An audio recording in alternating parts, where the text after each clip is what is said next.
Let's mic news at 7। Paschim Bengal में प्रधानमंत्री नरेंद्र मोदी ने मुर्शिदाबाद में एक जनसभा में कहा कि टीएमसी माँ माटी मानुष का नारा लगाकर सत्ता में आई थी, लेकिन अब वो बंगाल में घुसपैठियों के वोट से और घुसपैठियों की सरकार बनाना चाहती है। उन्होंने आरोप लगाया कि टीएमसी घुसपैठियों को बसाने और उनका वोट बैंक बनाने में लगी ही है। बंगाल अब तुष्टीकरण और वोट बैंक के खेल को बर्दाश्त नहीं करेगा। हम पश्चिम बंगाल में बंगालियों को अल्पसंख्यक नहीं बनने देंगे। चलने देंगे, घुसपैठियों को सरकार में आने देंगे।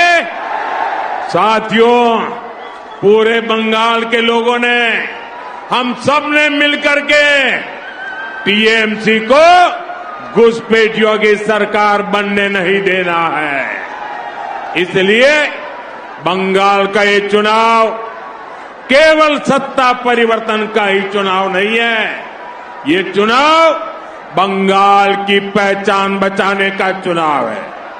आज यहां कई इलाकों में डेमोग्राफी तेजी से बदल रही है, आपकी जमीनें कब्जा हो रही है, बंगाली मानुष के व्यापार रोजगार पर। पश्चिम बंगाल में ही केंद्रीय गृह मंत्री अमित शाह ने बांकुड़ा में चुनावी सभा में कहा कि ममता दीदी हमेशा विक्टिम कार्ड खेलती हैं, कभी झूठी सच्ची पट्टी पैर में बांध लेती हैं तो कभी झूठी सच्ची पट्टी सिर पर बांध लेती हैं। उन्होंने व्यंग करते हुए कहा कि ममता दीदी इस चुनाव में पैर हाथ फिर जहां भी पट्टी बांधना हो बांध लो, लेकिन बंगाल की जनता आपको वोट नहीं देगी।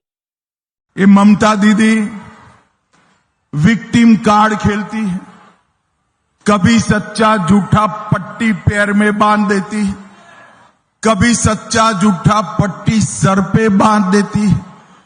ममता दीदी इस चुनाव में पैर हाथ सर जहां पर भी पट्टी बांधना हो बांधो, बंगाल वाले आपको वोट नहीं डालें।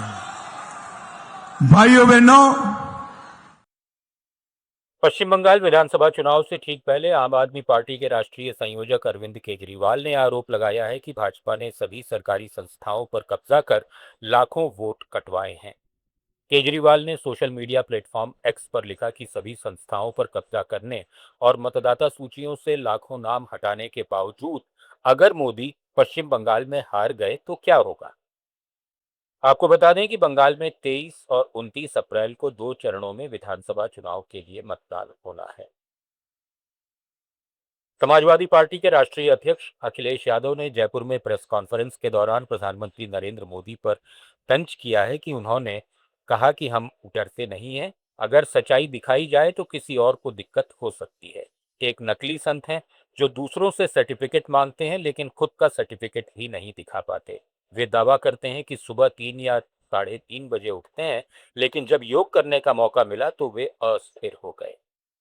नहीं है, कभी सच दिखा दोगे आप तो दिक्कत हो जाएगी किसी और। एक है नकली संत जो दूसरों का सर्टिफिकेट मांग रहे थे, उनके पास अपना ही सर्टिफिकेट नहीं है, और दावा तो वो ये करते हैं कि रात के 3 साढ़े 3 बजे सुबह के उठ जाते हैं, रात तो नहीं कहूंगा मैं, वो 3:30 बजे उठ जाते हैं, लेकिन जब उन्हें योगा करने का मौका मिला।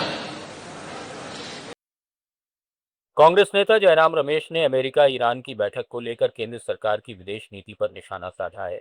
उन्होंने सोशल मीडिया पर लिखा कि बैठक इस्लामाबाद में हो रही है, भारत सहित पूरी दुनिया उम्मीद कर रही है कि ये बैठक दोनों देशों के बीच स्थायी शांति की शुरुआत करेगी। जयराम रमेश ने प्रधानमंत्री नरेंद्र मोदी की कूटनीति पर सवाल उठाते हुए 4 बड़े सवाल पूछे कि अप्रैल 2025 के पहलगाम आतंकी हमले में पाकिस्तान की भूमिका के बावजूद और भारत द्वारा उसे अलग थलग करने के प्रयासों के बाद भी पाकिस्तान इस्लामाबाद में इस महत्वपूर्ण बैठक की मेजबानी कैसे कर रहा है।